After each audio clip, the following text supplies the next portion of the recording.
مشاورت تو ہمارے دین کے بڑے بنیادی احکام میں سے ہے جی. اس کے لیے بڑا واضح حکم قرآن مجید کے اندر موجود ہے. فرمایا وَأَمْرُهُمْ شُورَىٰ بَيْنَهُمْ. جی اور مسلمانوں کا جو باہمی معاملہ ہے وہ مشورے کے ساتھ ہے. صحیح. تو یہ مشورے سے مراد یہاں پر اسی لیول کا مشورہ ہے کہ جس میں ہر بندہ پارٹیسپیٹ کرتا ہے, ہر بندہ اس میں حصہ لیتا ہے, اپنی رائے دیتا ہے, دوسرے کی رائے کو رد کرتا ہے یا قبول کرتا ہے, ایک ہیلدی ڈسکشن ہوتی ہے اور اس کے بعد اس کا کوئی نتیجہ نکلتا ہے.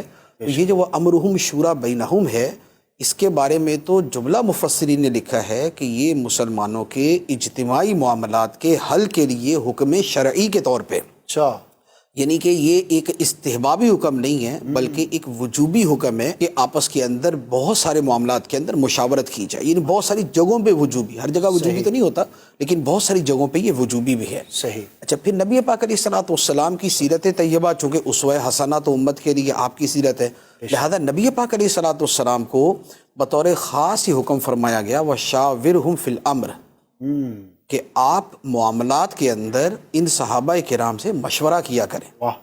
حالانکہ نبی پاک علیہ الصلوۃ والسلام کو تو اللہ تعالیٰ کی طرف سے وحی آتی بے شک, اور وحی کے ذریعے ان چیزوں کا حل بیان کر دیا جاتا. اچھا, اس کے علاوہ جو نبی پاک علیہ الصلوۃ والسلام کا اجتہاد ہوتا, یعنی آپ کی جو انفرادی اس کے اوپر غور و فکر ہوتا, تو وہ بھی مؤید من اللہ, یعنی اللہ کی طرف سے اس کی تائید ہوتی. بے شک. اور بالفرض اگر اس کے اندر کوئی معاملہ ہوتا تو فوری طور پہ وحی کے ذریعے اس کو مزید جو ہے وہ بیوٹیفائی کر دیا جاتا. بے شک. لیکن اس کے باوجود نبی پاک علیہ الصلوۃ والسلام کو فرمایا گیا وَشَاوِرْهُمْ فِي الْأَمْرِ کہ ان لوگوں کے ساتھ, صحابہ کرام کے ساتھ مشورہ کرو تاکہ ایک ٹرینڈ سیٹ ہو جائے, ایک طریقہ کار بن جائے, ایک سنت قائم ہو جائے کہ مشورہ کرنا ہے. اس لیے نبی پاک علیہ الصلوۃ والسلام بڑی کثرت سے صحابہ کرام سے مشورہ کیا کرتے تھے. احادیث کے اندر جب سیرت کے آپ مختلف واقعات دیکھتے ہیں تو ان کے اندر بھی آپ کو مشورے کے اتنے واقعات ملیں گے. جیسے آپ غزوہ بدر سے پہلے نبی پاک علیہ الصلوۃ والسلام نے انصار اور مہاجر سب کو جمع کر کے مشورہ کیا. سبحان اللہ. کہ بھئی کفار حملہ کرنے آ رہے ہیں تو ہم ان کا جواب کیسے دیں. تو بعض نے رائے دی کہ ہم اپنے شہر میں رہ کر جواب دیں, بعض نے کہا شہر سے باہر نکل کے جواب دیں. تو طے یہ پایا کہ باہر نکل کے جواب دیا جائے گا. تو نبی پاک علیہ الصلوۃ والسلام نے باقاعدہ پورے گروہ تھے صحابہ کرام کے, وہ ایک بڑی تعداد تھی کہ جن کے ساتھ آپ نے مشورہ کیا, پھر ان کے مشورے کے مطابق عمل کیا. بلکہ اس مشورے میں یہ بھی ہوا کہ مہاجرین نے جب زیادہ مشورے دیے تو نبی پاک علیہ الصلوۃ والسلام نے یہ فرمایا کہ یہ کیا کہتے ہیں, یعنی انصار کیا کہتے ہیں کہ مشاورتی عمل میں جو شریک ہوتے ہیں تو ان کو تھوڑا سا موٹیویٹ کر کے ان کو آگے لایا جاتا ہے. پھر انہوں نے بھی جب جواب دیا تو اس کے بعد پھر اسے فائنل کیا گیا. سبحان اللہ. پھر اس کے بعد جب غزوہ بدر کے قیدیوں کا معاملہ آیا تو وہاں پر بھی مشورہ ہوا اور قرآن پاک میں اس مشورے کا باقاعدہ تذکرہ موجود ہے.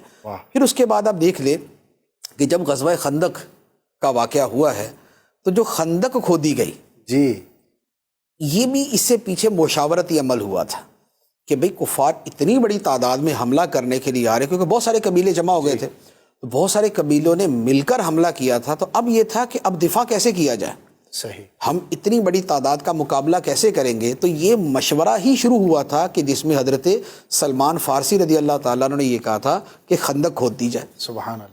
خندق کھود دیں گے تو یہ اس کو پار نہیں کر سکیں گے. تو اس مشورے کے اوپر ہی باقاعدہ عمل ہوا تھا. تو یہ ایک پورا بڑا ایک آپ کو سیرت کے اندر بڑی کثرت کے ساتھ واقعات ملیں گے. اچھا, پھر اس کے بعد آپ دیکھیں کہ صدیق اکبر رضی اللہ تعالیٰ عنہ کی جو خلافت کی بیعت ہوئی تھی وہ کیسے ہوئی تھی, مشاورت سے ہوئی تھی. سقیفہ بنی ساعدہ کے اندر جو صحابہ کرام جمع تھے ان کے آپس کی مشاورت کے بعد ہی صدیق اکبر رضی اللہ تعالیٰ عنہ کو خلیفہ منتخب کیا گیا تھا. تو وہ بھی مشاورت سے عمل ہوا.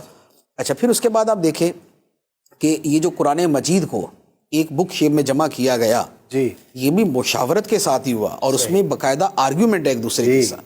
صدیق اکبر کی عمر فاروق رضی اللہ عنہ کے ساتھ آرگیومنٹ ہے کہ کریں, وہ کہتے ہیں نہیں کریں, کریں اس کی یہ دلیل ہے, نہیں کریں اس کی یہ دلیل ہے, نہیں یوں کر رہے تھے, نہیں یوں نہیں کرتے. ایک پورا جو ہے اس کی پوری ڈسکشن بخاری شریف کے اندر موجود ہے. تو یہ سمجھ رہے ہیں کہ یہ جو شیئرڈ تھنکنگ ہے, جو مشاورت ہے, جو مشترکہ سوچ ہے, یہ ایک اسلام کی روایت ہے. اور وہ روایت الحمدللہ چلتی ہے.